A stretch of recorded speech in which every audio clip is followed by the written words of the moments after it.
Week 5, everyone. The weeks fly by. They only play 12 games. They only play 12, and they only get one bye. So we don't have a whole lot of weeks of football. The college football season is precious. Week 5 should be a great one. I believe that this might just be the best matchups of the season thus far. We will run them down with your help right here at the Voice of College Football. Thanks for joining us. We will take you all the way to the kickoff of the UCLA-Washington game at the Rose Bowl. And Bruins, hello, Chip Kelly. Hey, welcome to the 2022 college football season. You got to start the season with 4 wins and no losses. You got gifted 4 wins right out of the gate. Here's 4 wins. Now you get to play the other 8. And you still almost screwed one up. South Alabama took the Bruins to the wire at the Rose Bowl, but UCLA pulled it out in front of about basically just friends and neighbors, 32-31. Now we're going to see UCLA go up against the Washington Huskies. We know what Michael Penix and company did to Michigan State in Seattle a couple of weekends ago to announce their arrival to the Pac-12 race. That looks to be a good one. Don't forget about Oregon State. I know they lost this past weekend to USC, but everybody's pretty much going to lose that game. But Oregon State has a mighty, mighty big one at Utah coming up in Salt Lake City at 2 p.m. Eastern Time. 2 p.m. Eastern Time on the Pac-12 Network. Oregon State and Utah seems like much too good of a game to be playing on the Pac-12 Network. But between USC, Oregon State, Utah, Washington, and possibly UCLA. Quite a Pac-12 race in store for us in what is not necessarily the worst conference in college football. So I will leave the link in the live chat. I want you to join me if you want to talk college football. We'll take you all up to the kickoff of the game. Let's get to the scores here after I leave the link in the chat.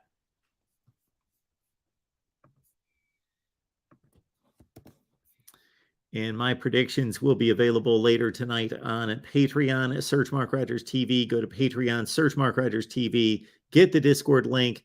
Join the Discord. It's a 24/7, 365 college football chat all the time. Got to be there. $5 a month. Get in the Discord and also get my picks. And shoot, you can make up $5 easily by just taking Steve Merrill's under the radar selection every week. He's 4-0. So he made his week 5 selection, but you get that on Patreon along with my picks. And if you got a favorite media guest here at the Voice of College Football, more than likely you get their picks there on Patreon as well.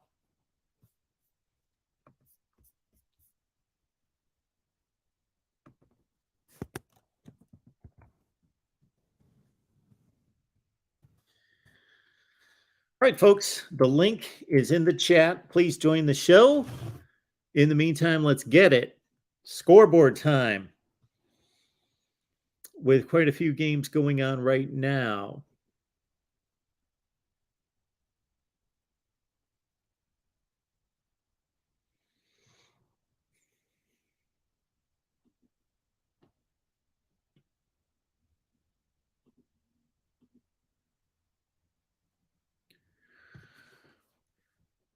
We have a third quarter score from Houston. Tulane leads the Cougars 14-7. Houston's got the football again, 14-7 Green Wave coming off that win against Kansas State 2 weeks ago, but then they tripped up the next week against Southern Miss trying to rebound against Dana Holgerson and company.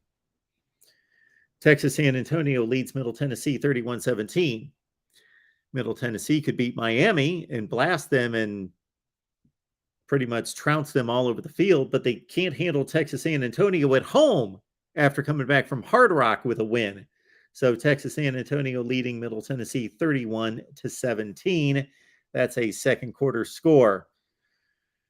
They are in the second quarter at Boise, and the Broncos having a rough time again this week. What has happened to this football program under Andy Avalos? San Diego State leads Boise State 13-0. 9 minutes left in the second quarter. Those are your scores with some really good group of five programs on the field. When you talk group of five football, it's a pretty healthy menu right there. Tulane, Houston, Texas, San Antonio, Middle Tennessee, San Diego State taking on Boise. And then we take you to, of course, the headliner tonight at the Rose Bowl, UCLA hosting Washington, ranked number 15 according to the AP is what I see right here. Of course, we ignore those AP rankings, but it's staring me right in the face. And later tonight, 11 p.m. Eastern time on CBS Sportsnet, New Mexico and UNLV. If you're starving for football at 3 o'clock in the morning, we'll go 2 o'clock in the morning. We'll take you sometime in the fourth quarter, right after UCLA-Washington, if that ball game takes us down to the wire. And then head on over to New Mexico and UNLV. Will the Bruins show up tonight? How good are they? We don't know. You talk about the conversation that we have about just about everybody that's brought up here that, well, we don't know that much about them. They haven't really played anyone.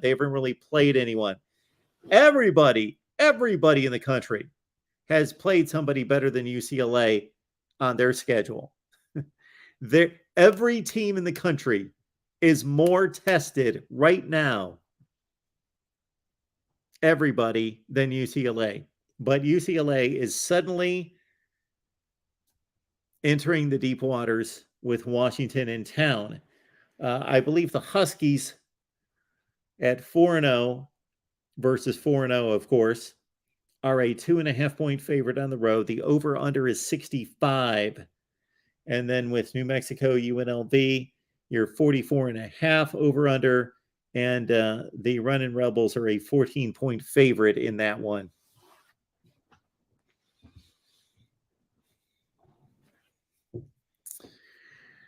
Our guy Steve Merrill from Wager Talk joins us each and every Thursday, and we post those videos on Friday typically. So check out the various wager videos. We get a betting take from Steve Merrill from Wager Talk. They're really tremendous. 2 to 3 minutes. That's all they are. That's not a 30-minute conversation, but 2 to 3 minutes of the betting lean on the various team channels. So check them out. We did Nebraska, Indiana, Ohio State, Rutgers, Michigan, Iowa, USC, Arizona State, LSU, Auburn, Alabama, Arkansas. We did a ton of games this week, so check them out. And then, of course, Steve's Under the Radar selection on Patreon. You can hit me up right here at the Voice of College Football. The link is in the chat.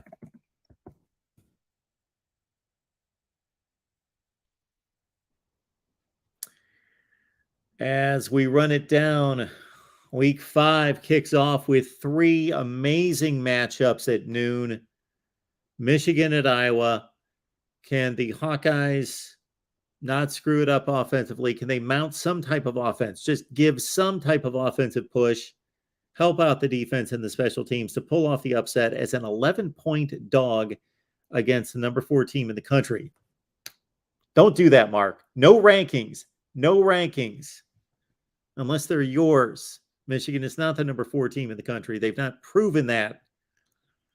All right, but I'm staring right at these invalid rankings. Then we've got Kentucky taking on Ole Miss. That's a noon game on ESPN. That should be a heck of a game. Ole Miss is a pretty substantial favorite against Kentucky. I'm a bit surprised by a full touchdown. Oklahoma, TCU. Sooners looking to bounce back from that trip up against Kansas State. Purdue and Minnesota.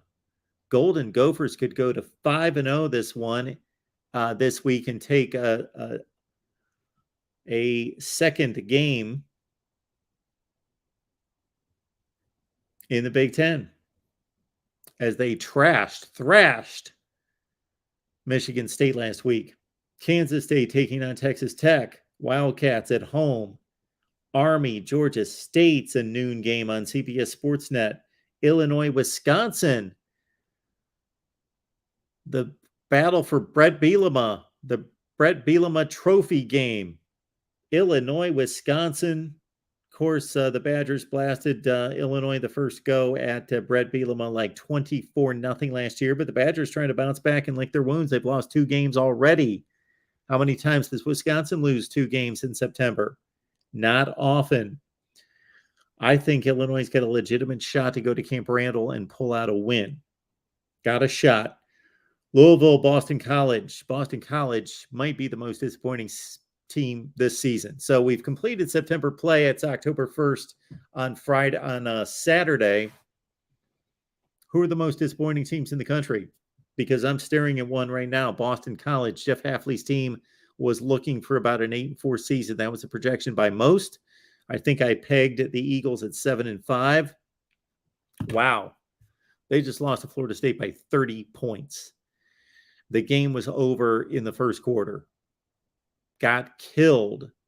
Lost to Rutgers this year. Boston College, one of the most disappointing, if not the most disappointing team in college football this season. Boston College. Who else? Michigan State, 2 losses already. Michigan State, Boston College.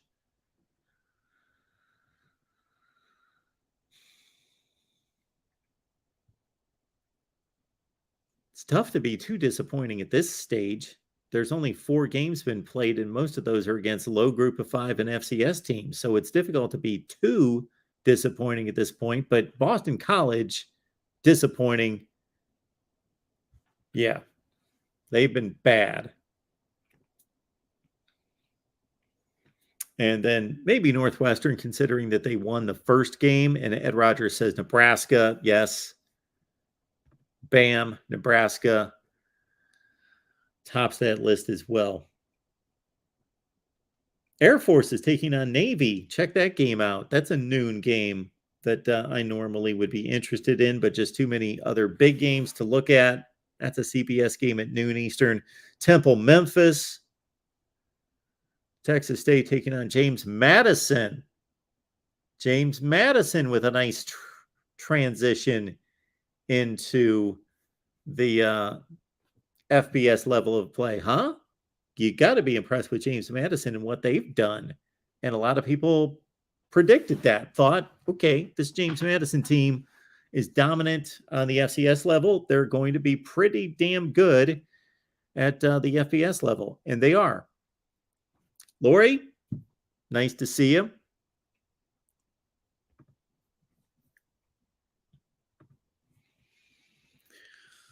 This game is buried, and it's buried so much that I almost missed it until yesterday. Oregon State at Utah on the Pac-12 network at 2 Eastern. That's 11 on the West Coast, 11 in the morning on the West Coast, which they're used to national games being at 9 o'clock in the morning.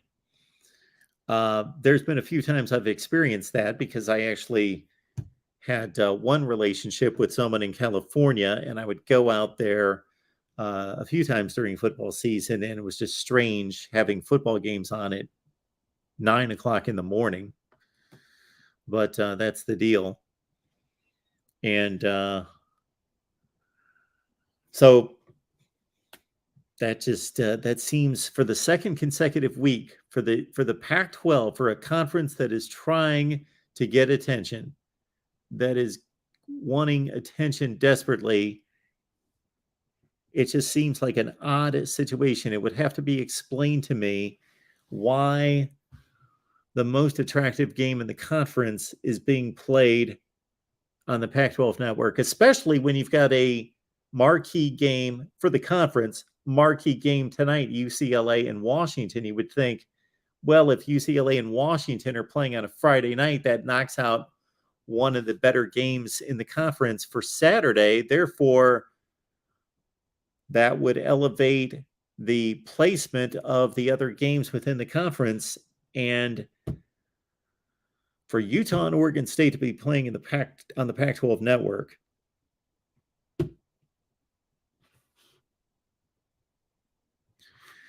Alabama, Arkansas, did the Hogs have a chance?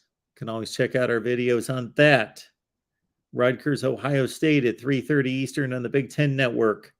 Oklahoma State, Baylor, 3:30 game Eastern time. Northwestern, Penn State, the Nittany Lions a huge favorite in that one by about 25 points. Love the matchup of Wake Forest and Florida State. Will Wake bounce back? Will Wake take it on the chin, mope around, have to go to Tallahassee, and still be dazed and confused and down about putting it all on the line, putting it all out on the field against the Clemson Tigers and coming up short in overtime? Because you got to think, for those players that are being realistic and really understand how good Clemson is and how the ACC typically plays out, you got to understand, if you're a Wake Forest player, you walk off that field, and when you really take it in, you know that Clemson has to lose twice, and you have to go undefeated the rest of the regular season to win the division championship and go to the conference championship game. It's that these games are so important in college football that they swing the entire season. Wake Forest plays Clemson, plays them better than just about all of us imagined, put up 45 points, should have won the game, went to overtime, lost the game. They step off the field, and suddenly they've got to go undefeated the rest of the year and hope that Clemson loses 2 games. They basically lost the division championship, bam, with that one game in overtime. In double overtime, Wake Forest blew their chance to win the division and go to the conference championship game for a second consecutive season. That's how important these games are. The balance of power is on the line. This is a huge weekend for the ACC Atlantic Division with Wake and Florida State, and then at night, NC State traveling to Death Valley to take on Clemson. Enormous. Oh, yeah. Joey's back for more. Joey, what's going on? Hey, I wanted to ask you a question. So, Virginia Tech, North Carolina playing tomorrow. Virginia Tech at North Carolina. North Carolina is a better team than West Virginia. And North Carolina is only favored by 9. I'm not understanding that line at all. I mean, because we played Virginia Tech in Blacksburg, beat them 33-10. So we beat them by 23 points. Yeah. And now they're going to UNC to play this game. And UNC averages, oh my goodness, like 500 and some yards a game. Let me see if I can find that real quick. They're averaging 46.5 points per game, 502 yards. And the opponents are averaging 39.5 points a game. So UNC's given up a lot on defense. So their defense is not going to be as stout as West Virginia was probably. But, scoring 46.5 points, Virginia Tech's not going to stop that. So I don't understand the 9 point. Well, I don't understand the 9-point line.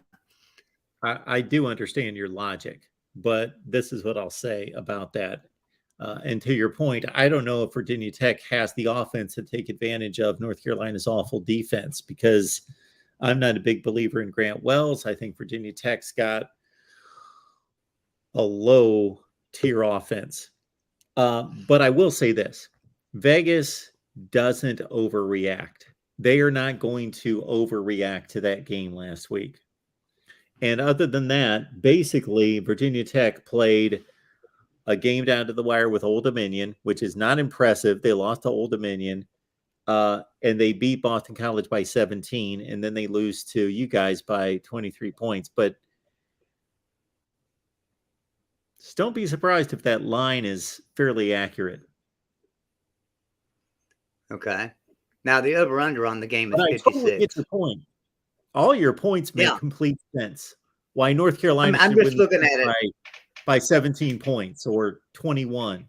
Absolutely. I just look at it as if UNC and West Virginia played, this is my logic behind it. If West Virginia and UNC played, it would be a great game because UNC don't have the defense. So West Virginia would score a lot of points. And West Virginia could probably win in Morgantown. UNC would probably win at UNC. And so then you take Virginia Tech and you're putting him at UNC. I just think UNC will beat them pretty bad. That's just my thought on that. There's quite a few lines, like the Iowa Michigan game. The over under on that yesterday, I haven't looked today, was 42.5. There's no way there's going to be over 42 points scored in that game. You wouldn't think so. No, I mean, because Iowa's going to be lucky to kick a field goal, and they might score a touchdown, but not likely. And Michigan might score 27, 28 points, maybe 30. So 42.5, I'm taking the under. I think there's a couple of easy games like that line there. I know I would take UNC in that game. And then on the over under for the Michigan game, Michigan Iowa game, I would take the under. Do you make predictions? So I do what? Do you make predictions every week?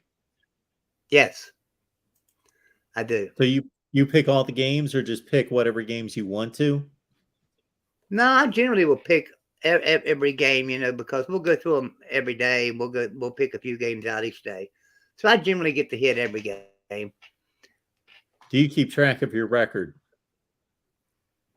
I keep track of my predictions for upsets, and I'm perfect this year.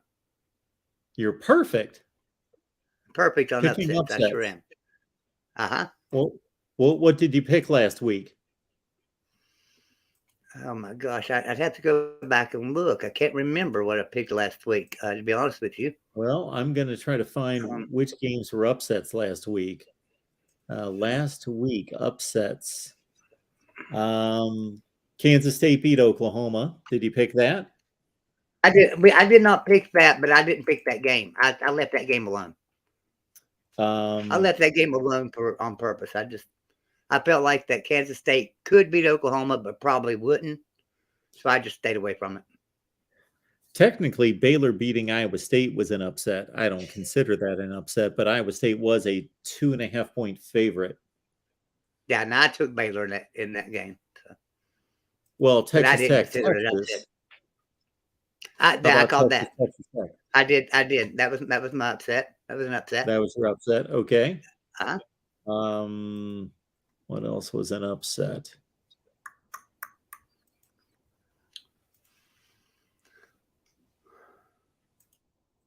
Let's see. I'm pulling it up myself here. I'm just fascinated to hear this perfect upset record. So I only choose like one, maybe two games a week, and most of the time it's just one. But yeah, I have. I took Appalachian State to upset Texas A&M. Okay. That was what, week 3. Then I took which really wasn't that big of an upset, really. So let me think. I gotta go back. I'd have to go back to week 1. Week 1.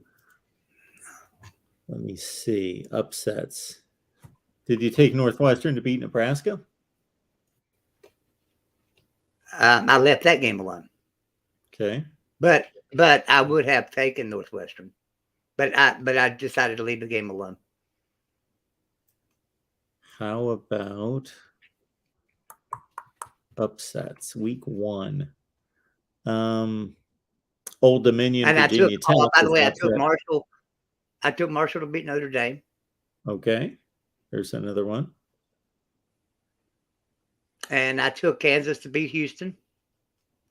Okay, yeah. And well, I guess I'm not perfect because I took. Well, no, it wasn't an upset, but I didn't pick it as an upset. I took West Virginia to beat Kansas, and of course, Kansas beat West Virginia. That was an upset victory, but I didn't call that one. So, well, Joey, if we could take you to Vegas, well, we don't need to take anyone anywhere at this point in time because just about everyone is able to lay a wager. But if you can pick upsets, let's say you take 10 consecutive games in which you pick the underdog to win the game, all you have to do is hit about 40% to make money. Right. That's all you have to Right. hit. I I took Kentucky to beat Florida. Okay. Yeah. Uh, Nice. so that was a nice one, and I'm taking Kentucky again this week as well. Joey, you Um, should be charging like I don't know, charging big money for people to get your picks. yeah. Well, Dude, if I'm I charging don't think. $5 a month, you should be charging like $50 a month. Yeah. So how do you see the Washington UCLA game tonight? That's I'm not great. picking the upset. I'm not taking UCLA. You know what? I should have picked that game. That game is a top 25 game, so I should have picked it. But since it's coming up in an hour and I've not officially picked it, selected that game, then that's a great one. It we know less about UCLA than any team in the country, so uh, Yeah. they're a tough read for me. And Washington looked great 2 weeks ago against Michigan State, but then Michigan State turned around and showed that they might actually be that mediocre. Uh, I think this falls in line with what you're talking about with Virginia Tech and North Carolina, where it looks like Washington should be a bigger favorite, but I think we might be getting duped here. I expect UCLA to play a really good game. Malachi is telling us UCLA is going to get punched, and I don't think so. My upset pick this weekend is for Wake Forest to beat Florida State. Okay. Yeah, I think that's a good selection. And everybody was saying, well, Wake Forest isn't going to have a chance because the weather's going to be bad. And I kept saying that storm's going to be gone. It'll be sunny and 80 degrees probably. I don't have any idea what the weather's going to be. I'm just banking on that storm being out of there. And Wake Forest offense is going to be too much for Florida State. Okay. That's my pick this week. That Man, was my biggest upset pick this week. Joey, are you big into odds and all of that? You understand what that would No. pay out? They're a 6.5-point dog. That would pay out probably, I don't know, 140 or 150 bucks on a $100 bet. Yeah. No. Yeah. I'm not going to bet on upsets like that. I won't do that. Now, what I will do with an upset is like I'll do a parlay. I'll do like a $5 parlay card, and I'll take like an upset, a crazy upset that people don't see, and then maybe I'll take a couple of games that I know are going to win. So like maybe like for instance, I would take the Michigan under. I would take the under 42.5 on the Michigan game, Michigan Iowa, and I would take UNC to beat Virginia Tech by 9. I would take UNC on that. So I might take them two on a parlay and then take the upset. So take Wake Forest to upset Florida State. That way I'm only out $5, and if I win, I win in a parlay and with an upset on there. So Well, I'm just telling you, Joey, if you're doing this for entertainment purposes only, then just go have fun and do whatever you want. But if you're looking to make money and you've got a good record of predicting upsets, then you just play those as straight money line selections. It's the way to do it. I've done that before in the past. One year I started off a season and I didn't put any money on my account because I had $5 on there, and I thought, okay, it's week 1. There's not that many interesting games. I'm gonna play I don't remember if I played a 3 or a 14 parlay card and bet that $5 because I had $5 in the account, and I won the parlay card. Got me going, and I played all year long betting upsets, and I just bet like $5 a week or something. I'm betting upsets. In the year, I cashed in $360. So that was pretty good. That was a pretty good year. Probably the best year I've done. Now, not the most money I've ever won, but the best as far as starting out with just $5, cashing in $360. That was a pretty good year. Yeah, that's a good take home right there. That is really good. I'm looking at my upset picks right now because I used to keep track of that 2, and I would have a pretty nice record of selecting upsets. But at this point, not so much at this point in the season. I'd have to go through the math. But anyway, I'm hit or miss at this point. So anyway, yeah, I used to look at my upset selections. And again, if you can hit 50% selecting, not even 50%, because you're going to make a whole lot more money than you're going to lose when you lose, because you're taking the underdog. Now, if I was really confident, extremely confident in my picks, yep, I'm fairly confident, but not extremely, I would take NC State to upset Clemson. Don't think it'll happen necessarily, so that's why I'm not that confident on it. But I think that's a very strong possibility.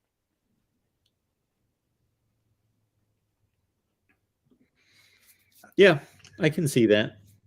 Even though Clemson beat them like a drum last year, and pretty much same teams coming back. So that's why I'm not real confident in it, because who beat who like a drum? But Clemson beat NC State last year pretty good. No. NC State beat Clemson last year.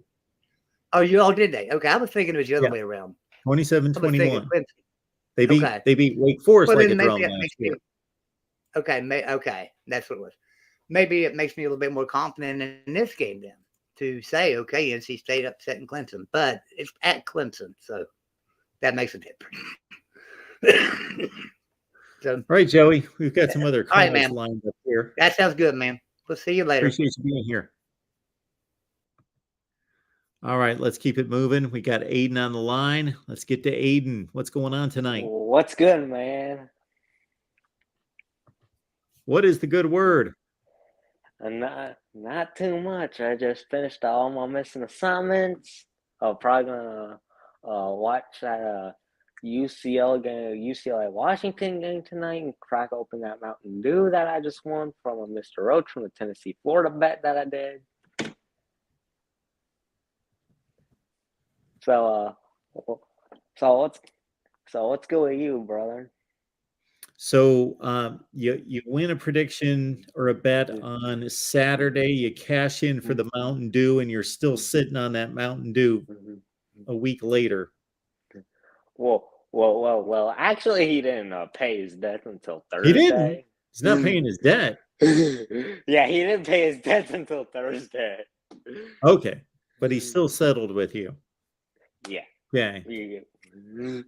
So you've been staring at that Mountain Dew now for close to 2 days. You just can't wait to pop that thing open. Yeah. Yeah. But drink down the fine taste of victory. But I think Florida State's gonna beat Wake Forest, especially if it ends up raining down there. Okay. Because I think Florida State's offensive line is much improved, and I think generally speaking, it raining, if it does end up raining down in Tallahassee, it'll have a big effect on Wake Forest, because I don't think they have that great of a running game. And obviously we know they've had no defense to speak of for over a year. I get your theory. Okay.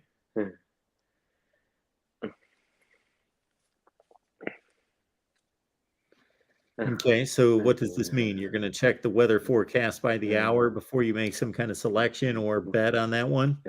I think Florida State's winning either way, just because the offense is really, really good, but again, they've had no defense to speak of for over a year. For over a year. Okay. They've had no defense to speak of last year. I agree. And so far, they still had no defense to speak of. But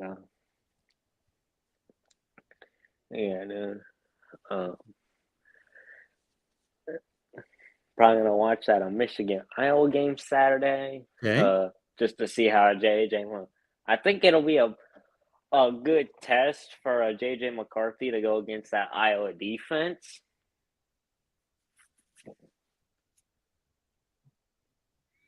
Okay. I mean, no matter how he plays, I still think Michigan's winning the game either way because of that offense. Yeah. Might be the worst offense I've seen in my entire life, and Iowa might have the only offensive coordinator that I would consider worse than Josh Gaddis. Josh Gaddis is the second worst offensive coordinator in the history of college football. No, just like this season. If we're just this season. yeah, Okay. not the history of college football because I was born 2006, so I'd have to go do some research on that. All right. Good afternoon, ladies and gentlemen. Oh boy, what's going on there? My brother just came home. Okay, you got brother home with you. Now, are you going to have to fight over a Mountain Dew with him? Is that going to be a point of contention? Is he going to try to steal that one away from you? Yeah, he just asked about my Mountain Dew. Oh boy. All right. You boys behave there and enjoy the football this weekend.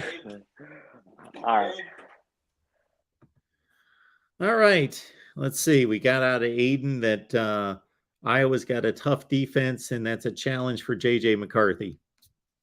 That's what I got out of that. And he really likes Mountain Dew. But I knew that already. I knew that he had been, that this has been the centerpiece of his week, is winning that Mountain Dew. All right. Voice of College Football welcomes in One Scoop. John, what's going on, man? Hey, Mark. Coming to you from hotel ballroom from evacuation here, actually in Miami. So right by where Josh Gaddis has been doing some of his magic, so to speak. But we had the hurricane come through the area, so we had to evacuate, and luckily we're all good. But, so that is good news that you're reporting in to us. And I have to admit, John, that with a lot of people, you have to understand that I've got a number of viewers here. So to keep everybody in my mind, and then their teams, and then on top of that, when their teams are not where they currently live, then that's so I was not remembering you living in Florida. So yeah. You didn't cross my mind, so my apologies there. But oh, you're good, man. Everybody down there is in our thoughts and prayers. So, do you know the status of your home? Yeah. So from everything I've heard, my apartment building's fine. My mom's house is for the most part fine. Obviously, we won't know exactly until we go back in a couple of days. But yeah, we got lucky. Some people just lost everything. And so it's a mixed bag down there for sure. But yeah, these things do happen, and it's one of the you have the upsides of living in Florida, which is the beautiful weather in December and January, and then you also have the the hurricanes. So you have the ups and downs with everyone, but luckily we got out of it okay. So. Can't complain there. But I would say, as far as Josh Gaddis goes, so I think he might. I wouldn't go as far as to say he's the second worst offensive coordinator of all time, but maybe or this year, but maybe third or fourth. And what was interesting was I've watched some of the film breakdowns that some of the people have done all over YouTube about, like, Josh Gaddis is a fraud and all this other stuff that you see some of the videos. And what you see is that the area that's supposed to be of his expertise, which is the wide receiver room, right? He's a wide receiver coach in addition to offensive coordinator. And he was that at Michigan too. And what you see is some of the kind of lack of discipline in some of what they do, right? Running out of bounds when they shouldn't, route running, now, obviously, catching is a little bit more on the player, but there you can just tell that there's just so many things that reminded me, like especially Miami versus A&M reminded me a lot of Michigan versus Georgia in terms of the offensive side of the ball, right? Playing an SEC defense, right? Just the slow developing plays, the wide receiver talent. So I would say I wouldn't necessarily agree with Aiden that far as the second worst, but certainly up there. And Miami, I think, is going to have to consider what their move is, because I think they made the right head coaching hire. He seems like a perfect fit, and obviously his alma mater being there, but I don't know. I've just the offense has been boggling and reminding me a lot of Michigan's in the past. We have seen this script before, though, where conquering hero goes off to another program as a coordinator and as a head coach, wins conference championships, won a national championship at his alma mater, comes back as a favored son to rescue the program. And, we just saw that play out in front of us in the conclusion of that sad tragedy in Lincoln. And I'm not putting Mario Cristobal in that light after 4 games by any stretch, but maybe it's not going to take off quite as soon as Miami fans had anticipated. Yeah, and I think there's both positives, success stories, and negative not success stories, right? Because Kirby Smart, right? You look at the story of Kirby Smart and what he accomplished, going from obviously playing at Georgia, right, to then coming all the way back full circle to winning a national title. So there's both stories with the alma mater situation, right? So I hope it doesn't become a frost, but it may require some rethinking on the offensive side of the ball. But the reason I was calling tonight, in addition to just check in, let everybody know all is good, is so D4 and I the other day, we still filmed our video on Michigan versus Iowa, and we're kind of breaking down some film on the video about the game that just happened versus Maryland, and just looking at some of what the uneven kind of nature of the offense of Michigan's offense. And I rarely bring up another sportscaster on the show. I never do it out of respect, but Joel Klatt had a really good take because he actually sat down with the offensive staff, with Matt Weiss and the offensive staff, and basically tried to dig into, okay, who has veto power in the room here, right? Because there's this co-OC thing going on in the Michigan. Basically, Matt Weiss and Sharon Moore are both co-OCs, right? Yep. Sharon Moore also takes care of the offensive line. So the question that Joel continued to hammer home, and it was actually cathartic, because it feels like nobody really hammers home the way that he tried to do, just continuing to dig onto, okay, who has veto power if there's a disagreement about a call? And he dug in like 5 or 6 times. According to, now granted, we have to take his word for it, right? But I believe him, right? That he kept digging in, and eventually they said, oh, well, Coach Harbaugh, really only Coach Harbaugh does. And it's like, well, how do you keep a rhythm going when you have clearly a little bit of unevenness? And one specific example of this was the attempted double pass. So there was an attempted double pass to Ronnie Bell. Yep. In the game that got completely blown up because Maryland's defense played way better than I think anybody expected them to. I knew Maryland's offense was going to be incredible. I didn't think their defense was also going to be very good, and just they blew that up right away. And so like, you've got to set a play like that up with a run or something to kind of lead up into a double pass. You can't just go straight into a double pass, right? And Joel Klatt made that point, and like, it clearly you can see that the vision isn't even, right? And so we'll see what happens in the next few weeks. But I would say if we're going to beat Penn State with their running game, or Ohio State that has to be figured out, right? I'm loving JJ. He was not great this past week, but I think yes, he wasn't hitting some of those deep balls, but I think part of that was on Maryland being way better than we thought, and also on the offense kind of being uneven. What's your take on it? Well, so I had the same thought when they ran the play to Ronnie Bell, because I watched this game pretty intently.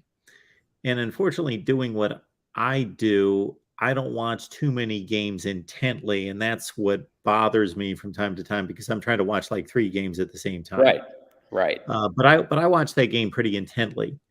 And my takeaways were, I remembered at one point in the game, Joel Klatt mentioning that he was seeing some issues in the play calling, or just didn't understand the identity, or what they were trying to make the identity and what they were trying to set up. Because as you mentioned, anytime that there's a trick play, you've shown a formation, a look, a concept, a motion, a something repeatedly, at least a few times, to then play off of that to see how they respond to that set.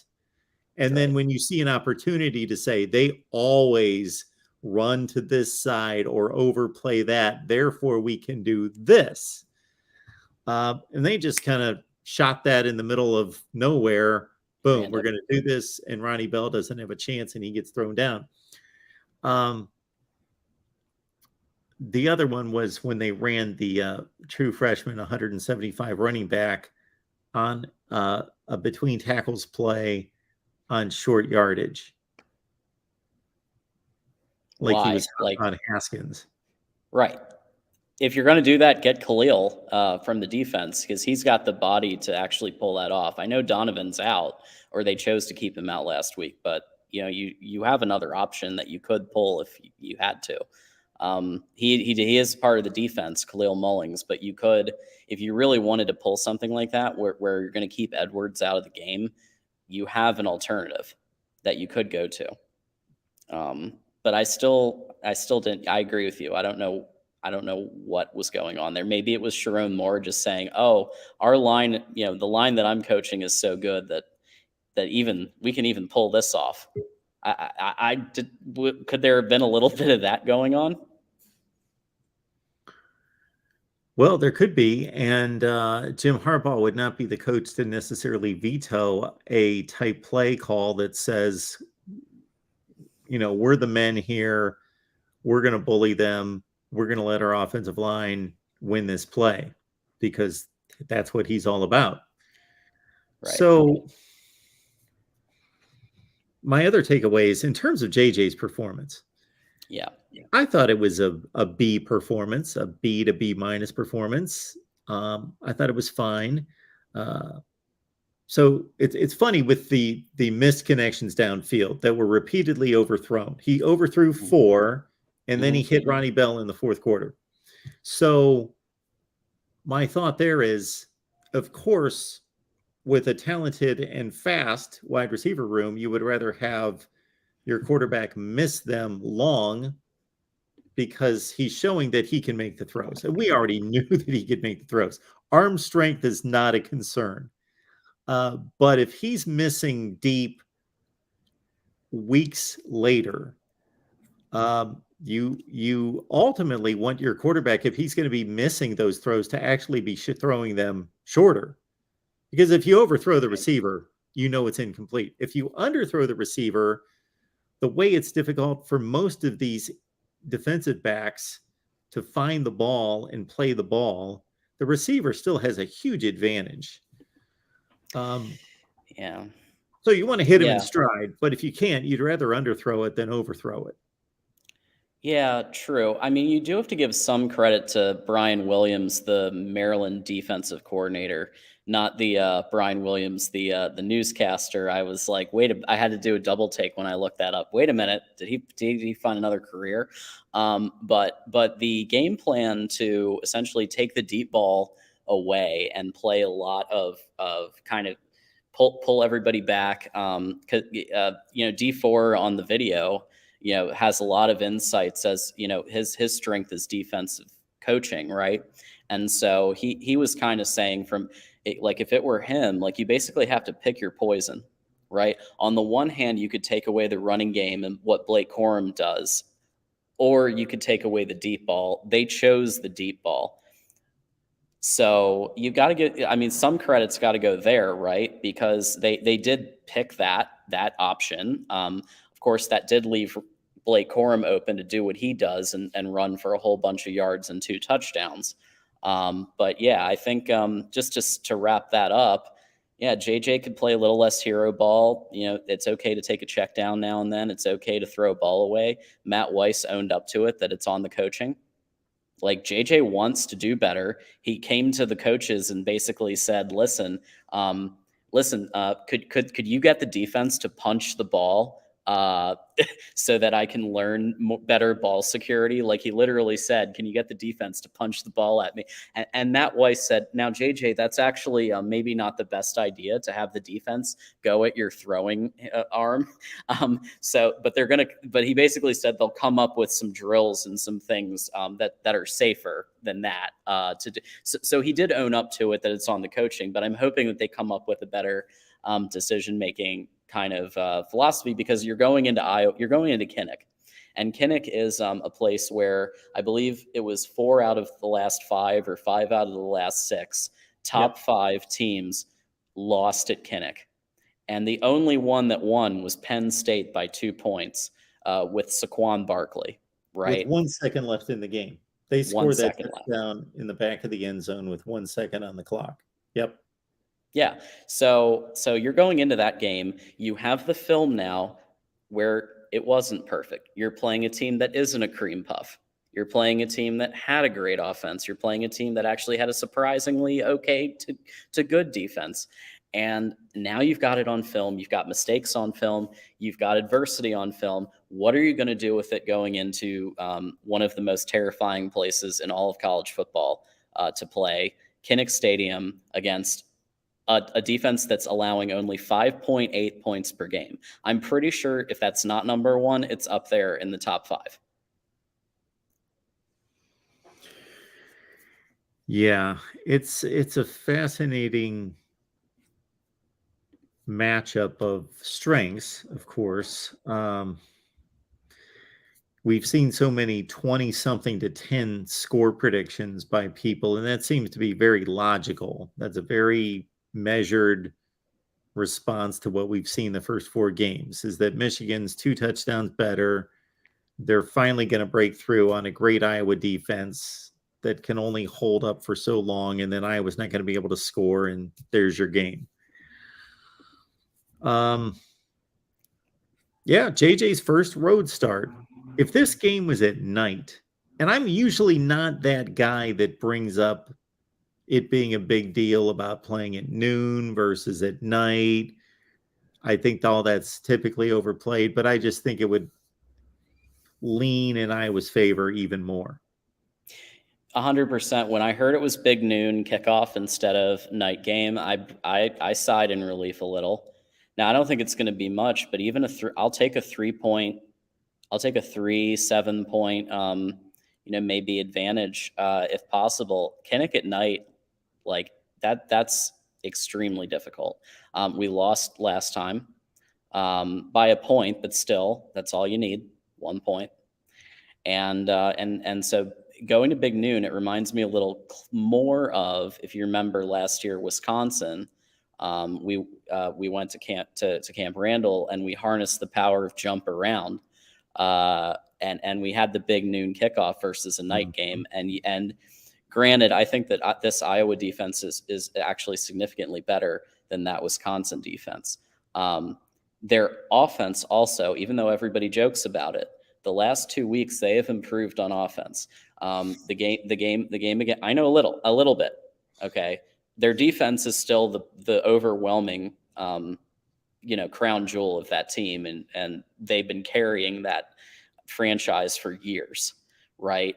But their offense has improved from a sandbag to maybe a turtle.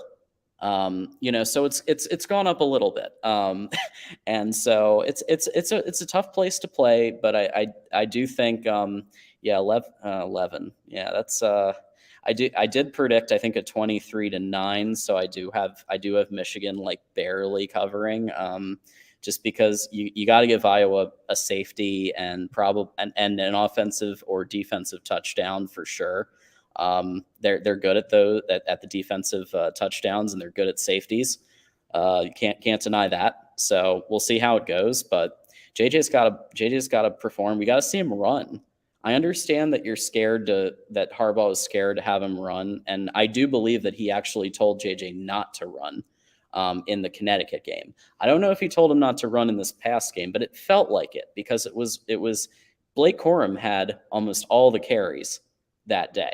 Almost all the yards was Blake Corum on the ground. So if JJ opens up the running game and then it really forces the defense to really defend the entire field, to have a spy on JJ, to hang back as well. Like it puts Parker and his defensive play calling in a bit of a predicament if they open that up. So we'll see. I wouldn't coach him not to run, but I would coach him to be decisive, meaning drop back to pass, go through your progressions. If you see a split in the defensive line where there's a gap, shoot. If you see green grass, take off, go. Or go through your progressions, bam. First guy, second guy, third guy, release it. And it's either a boom, 1, 2, that's the guy, deliver, or it's, somebody cut loose and I'm about to be swallowed and I'm throwing it away, or I'm out of there and I'm running. Not I'm holding onto the ball and trying to juke around in the pocket and hang onto the ball, because Iowa's going to be that team that is going to look to strip the ball. It's true, and so we'll see how that goes. And then my last question is, what are your thoughts on the Maryland versus Michigan State game if Talia is healthy? Yeah, well, they're going in opposite directions. Yeah, it's what we're seeing. We're seeing a Maryland team, and I saw them play the fourth quarter against SMU the week before, and that doesn't seem like a significant win. But that's a game that this Maryland program has lost to a high-level group of 5 team in recent years. So they were down by 10. They won by a touchdown, meaning they outscored SMU in the latter portion of that game by 17 points. So they took it away from SMU. They go to the big house. They have that ridiculous opening kickoff. They rebound from that. They had some things go against them in that game, and they stayed in the game.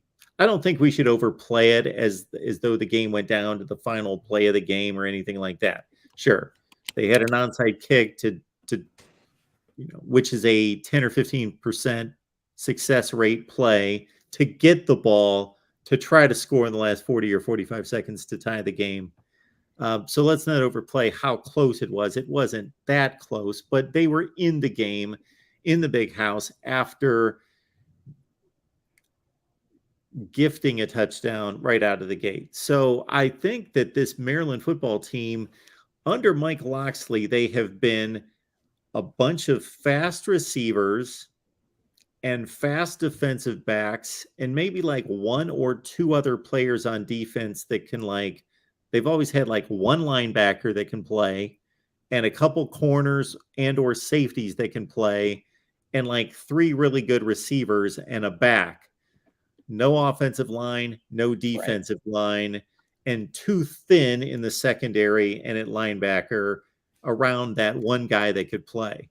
But we saw a team that held up, that played a capable football game. Now, Michigan State, I don't know what to say about them, because Michael Penix got all the attention on that night in Seattle. But what got my attention is that Washington completely dominated the line of scrimmage on both sides of the ball.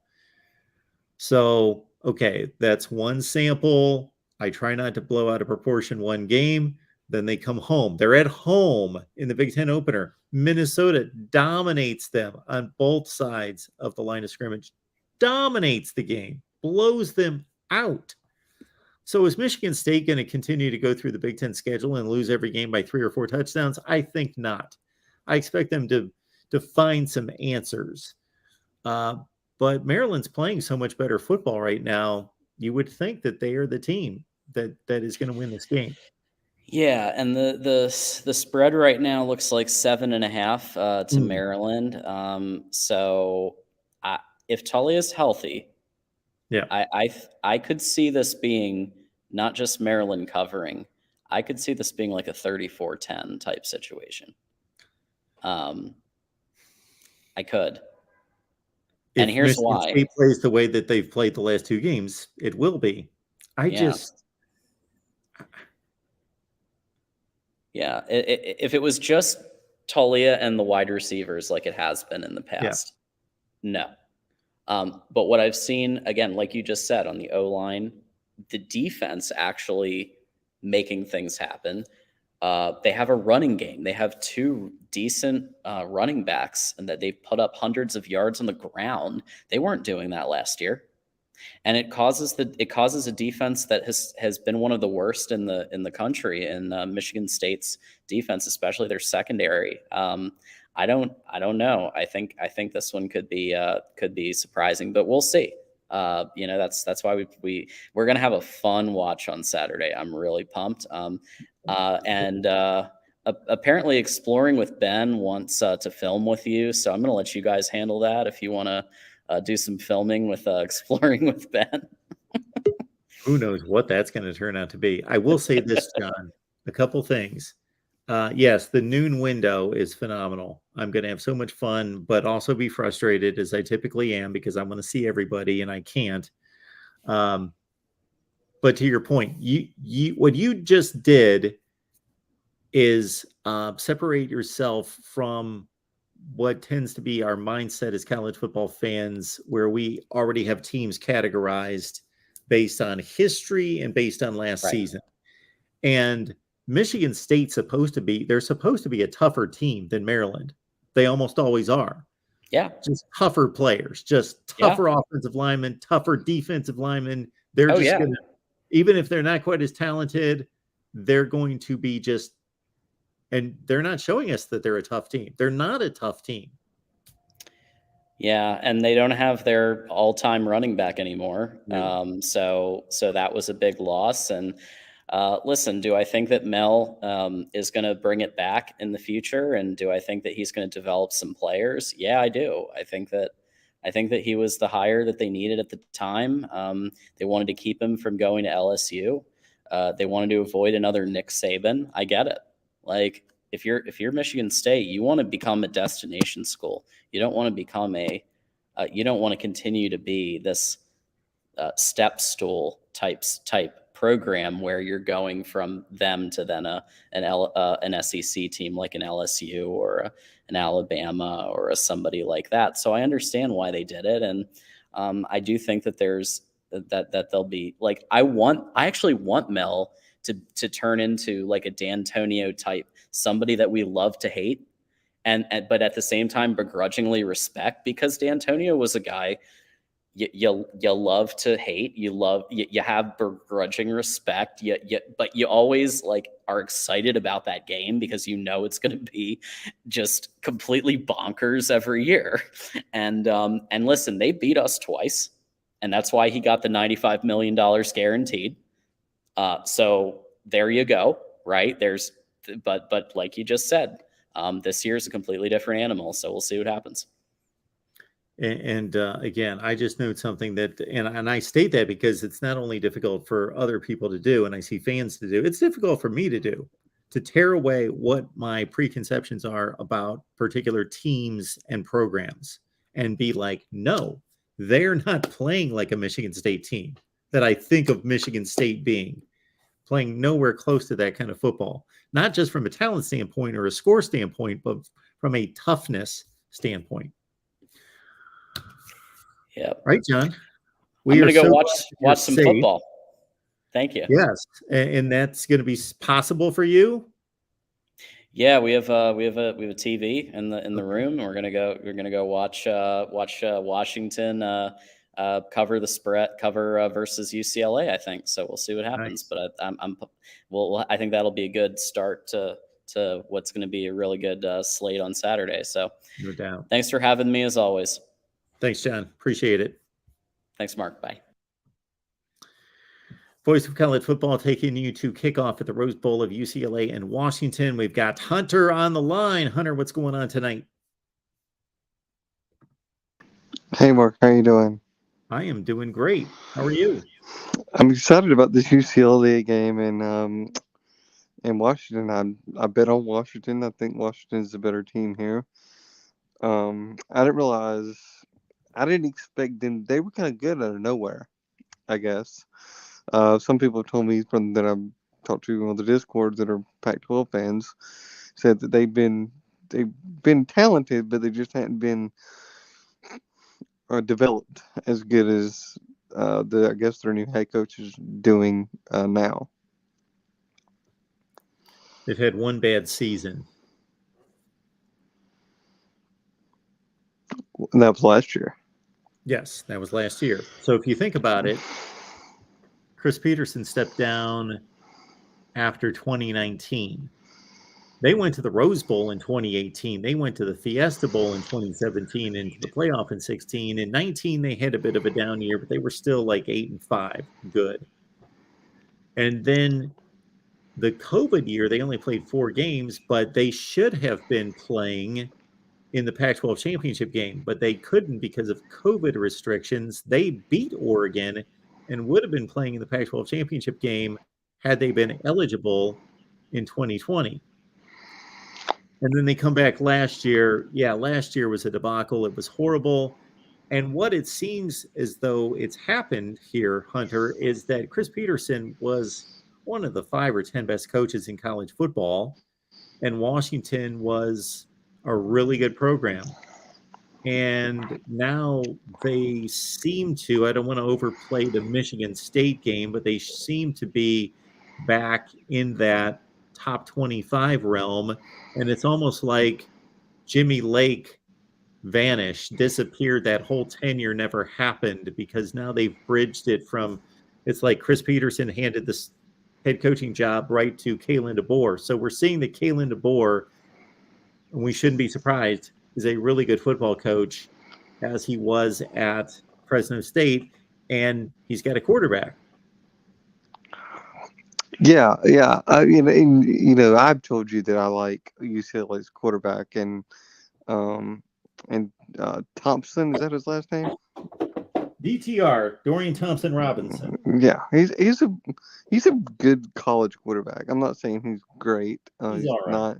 Yeah. But he's a what you would call, I guess, a good college quarterback for the college, for what it is. Another thing I want to talk about is this Alabama-Arkansas game, because this is a really interesting matchup here. You have Arkansas, who's not very good in their secondary. Alabama I think, is coming along in their passing attack. This is where the rubber meets the road for Alabama's wide receiver room, and they've got to come up in big plays to win this game.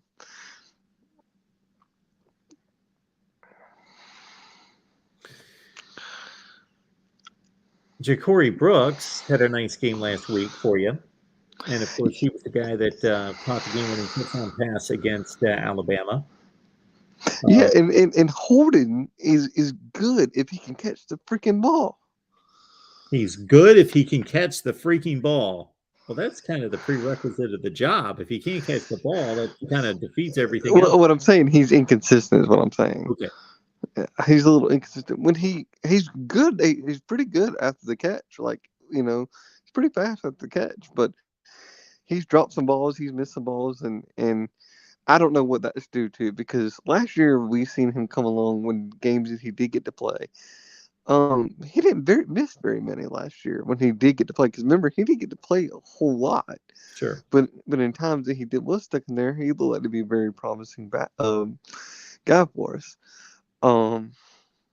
I want to see in this game, for me, beyond the scoreboard, I want to see how our defense comes together in times where, because I do think this game is going to be, Arkansas is going to present some challenges in this game for our defense, and I want to see how they respond to adversity when that comes. Because I think at some point in this game, Arkansas is going to give us some different looks and some things that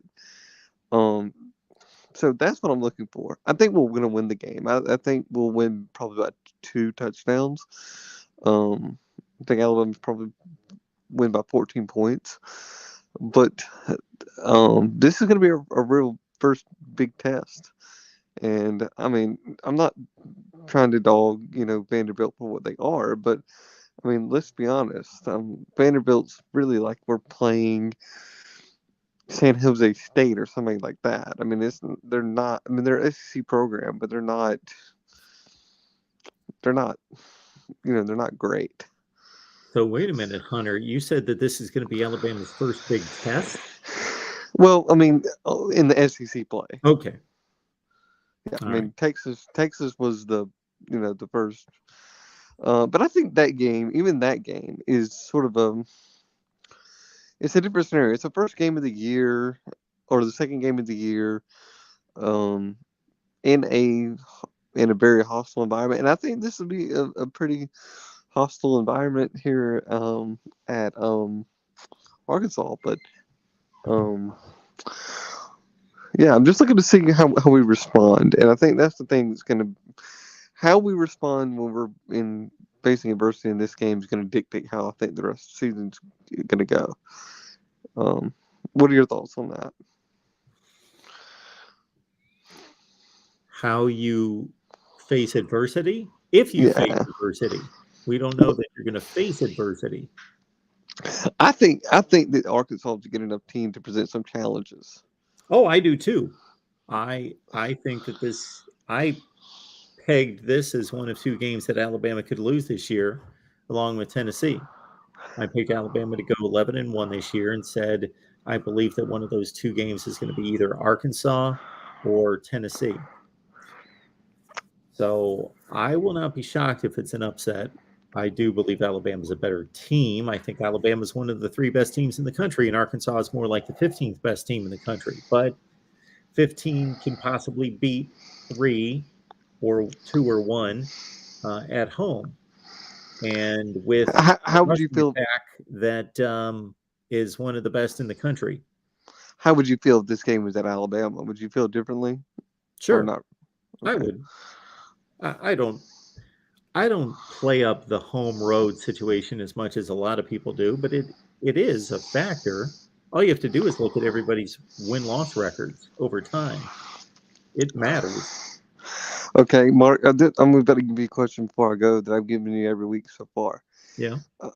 Give me a game to watch that it's not a big high profile game. Well, as always, I'm going to have to look at the schedule. I'll give you one. How about Iowa State at Kansas? Well, that's a good one. That's a good one. Hunter, Kansas could be 5-0 after tomorrow. Ain't that crazy? Isn't that bizarre? And their resumes, it's not just, and I'm not selling these teams as, that they just went out and beat, Alabama, Clemson, and Michigan. But at this early stage of the season, it's difficult to find good resumes. Really, nobody has a great resume, and they've beaten Houston, West Virginia, and Duke. Yes, and one more thing, my Noles. Yes, that's going to be a good game. I'm nervous, Mark. I'm nervous. I understand you should be. But I think at the end of the day, Florida State prevails, and and beats. I'm not going to be surprised if Wake Forest beats Florida State at all. But I really want them to win this game because I want this to continue, and I want Florida State to win the ACC. There's a lot of, what's crazy is isn't Clemson and NC State and Florida State all in the same division? I'm pretty sure they are. Yeah.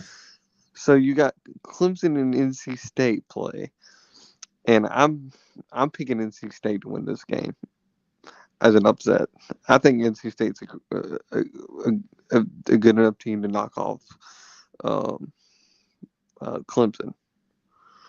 Well, it's a huge day in the division with Wake Forest and Florida State and NC State and Clemson. We are going to know so much more about this division because think of it this way. And this is my concern for Wake Forest. I've got two concerns for Wake Forest, basically. One is psychological. And this is another thing, just like when we went through the home road situation with Alabama, Arkansas. I'm not a big believer in trying to figure out who's going to have a letdown and who's psychologically down and all that other thing. But those Wake Forest players, they're smart, and they know that they had Clemson on the ropes. They had that game, and they blew it in double overtime against a team that's the standard in the conference. Clemson, they are the standard. They're the team that nobody can take down, all of that. And Wake Forest had them on the ropes, should have beaten them, had them at home.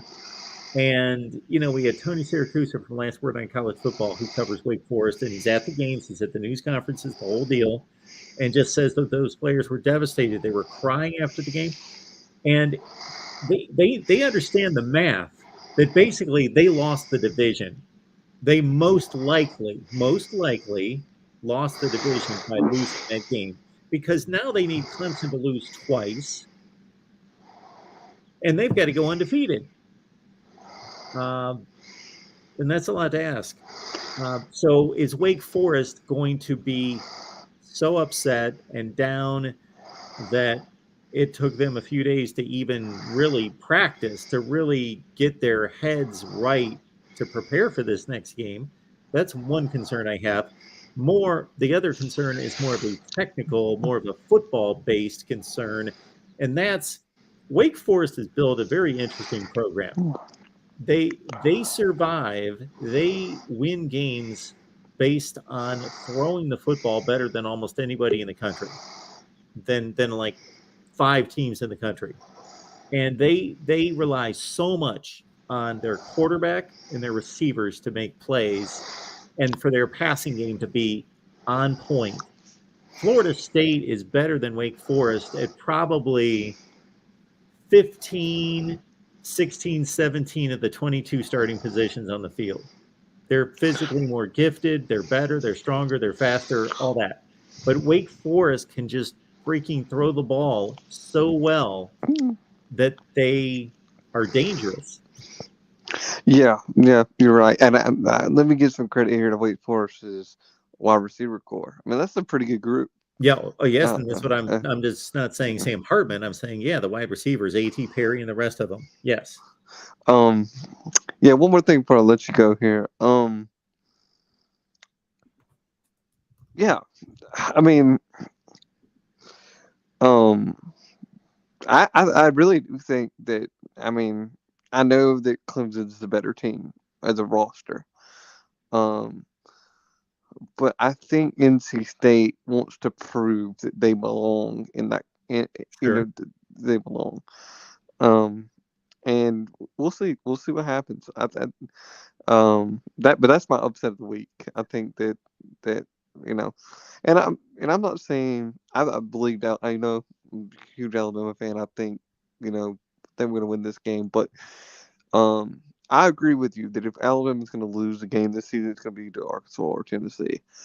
And I think Tennessee presents more challenges than Arkansas does at this year's team. Now, maybe next year's team might be a different scenario, but I think at this season, I think Tennessee will present more bigger of a threat than Arkansas is. Do you agree with that, or? Yeah, I do. I think that Tennessee showed us against Pitt that they're a much better defensive team than they were last year. And my one statement to back up your NC State upset pick is that I think of it this way as well. Clemson got destroyed in the secondary last week, and North Carolina State can throw and catch almost, if not as well as Wake Forest. That's Wake Forest's game. That's only one of a lot of things that NC State does well is throw and catch the ball. NC State is the most physically capable team of standing toe to toe with Clemson in the ACC. There is no question in my mind until I see Florida State play Clemson. Florida State may be as well. They are the most physically capable teams of standing up against Clemson. Yeah, exactly. Well, Mark, I appreciate you having me on, and I could do this all day, but like I appreciate it, and I'll talk to you tomorrow at some point. Thanks, Hunter. I appreciate it. Bye. All right. I think this is going to be our last call of the night, and I'm looking forward to this one. We got Ben on the line.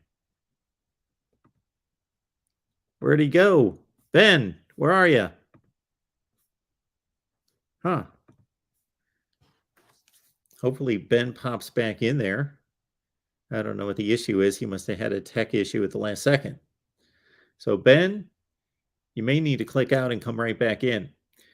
So we're going to take you all the way up to kickoff of UCLA and Washington, which maybe I'll get that game on. What do we've got? About 10 minutes to kick off here.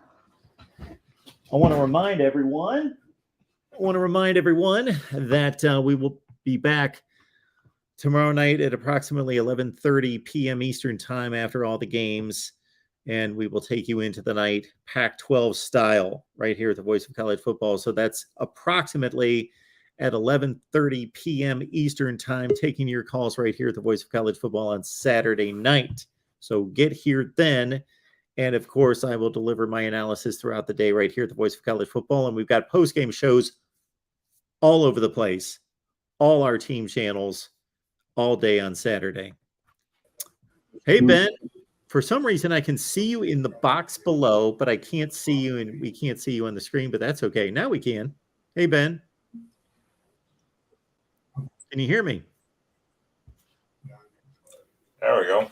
Yeah, it's gonna lag. It's the hotel Wi-Fi. It's not great. Okay. That's what we're dealing with.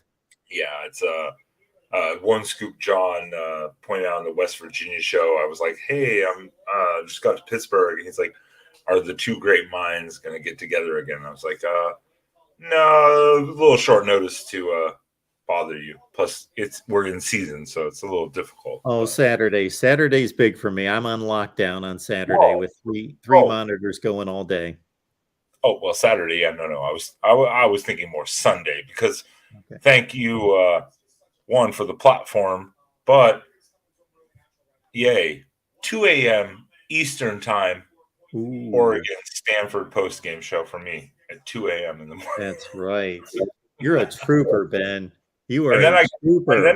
And then I get to go to work in the morning. Well, Ben, if you can't make it, we can always suspend the show until Sunday. If we got that, and then we have the After Dark show at now 10:45 Eastern too, and then work Monday again.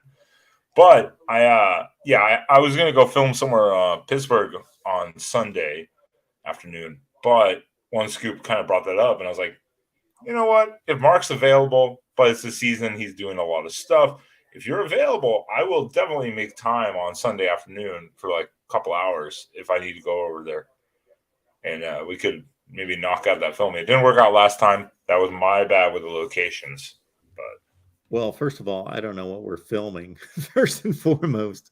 Well, that's why I thought off season would work better because you could do no like idea what we're filming. predictions. But yeah, it would take it's a bit of thought. That's why I was like, I'm not going to bother Mark. He's busy. He's got his thing. It's short notice.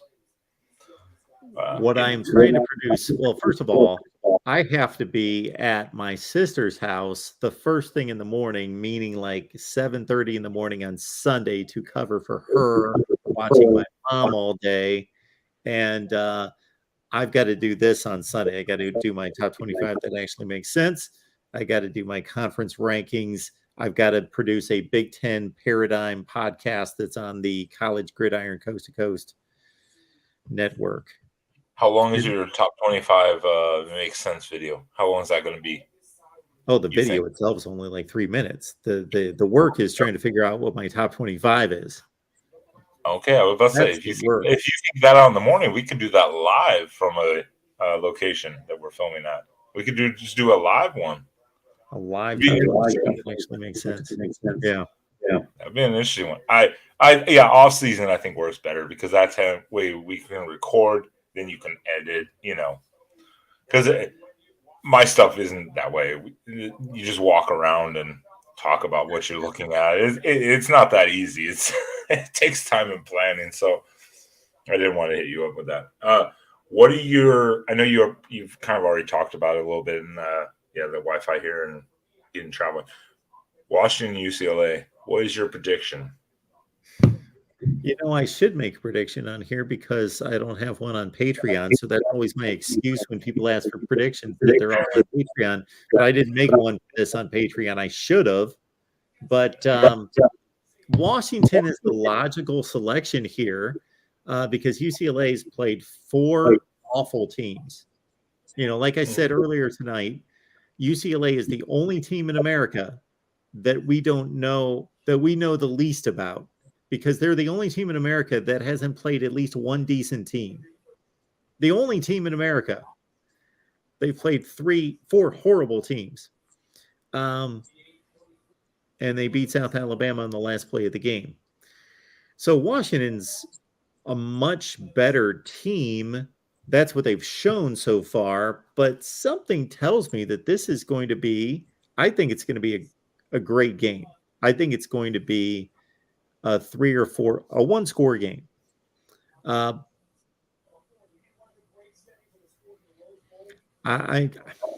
going to go on a hunch here. I'm going to take UCLA in the 2.5 points, and I'm going to take UCLA straight up.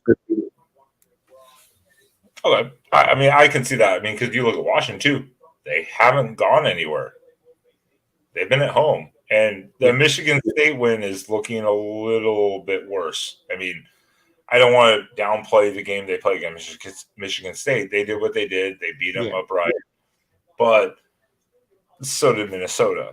Michigan State does not look good, but this might just be either a shootout or a defensive struggle. Oh, I think it's going to be like a low to mid 30s game, like a little bit of both. Like not a crazy scoring fest, like nobody can stop anyone, because I just think that they're both too good defensively. But like I think 30-31.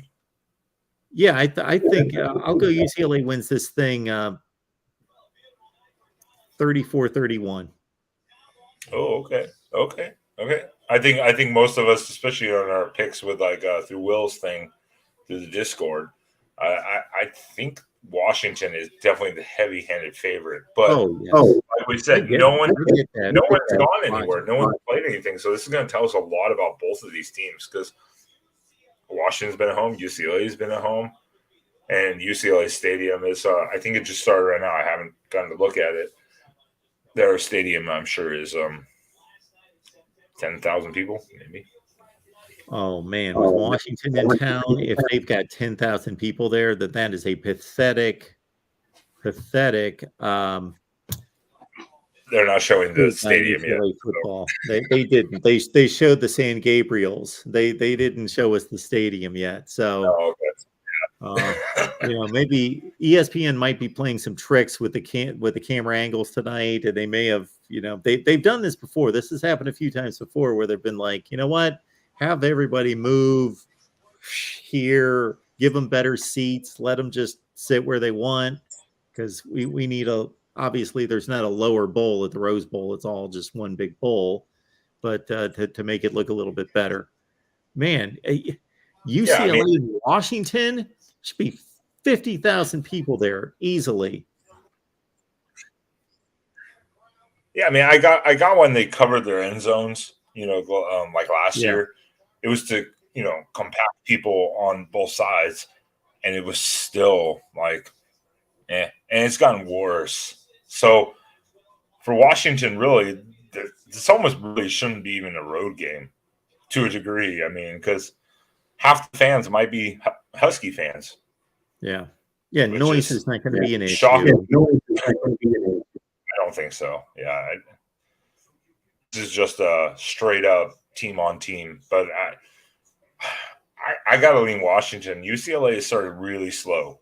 Washington at least has gotten out in front and not held back. UCLA is just kind of held on. I mean, except for maybe against Colorado, but I think everyone here agrees Colorado is probably the top 5. Yeah, that's why I worst say teams. UCLA has played no one. They are the only, if you select any team in the country, even in the group of 5, they have all played someone that you can say, this is a good football team. This is a decent football team. UCLA is the only one that's played no one. So that's why I've said it like 3 times this week. UCLA, welcome to the 2022 college football season.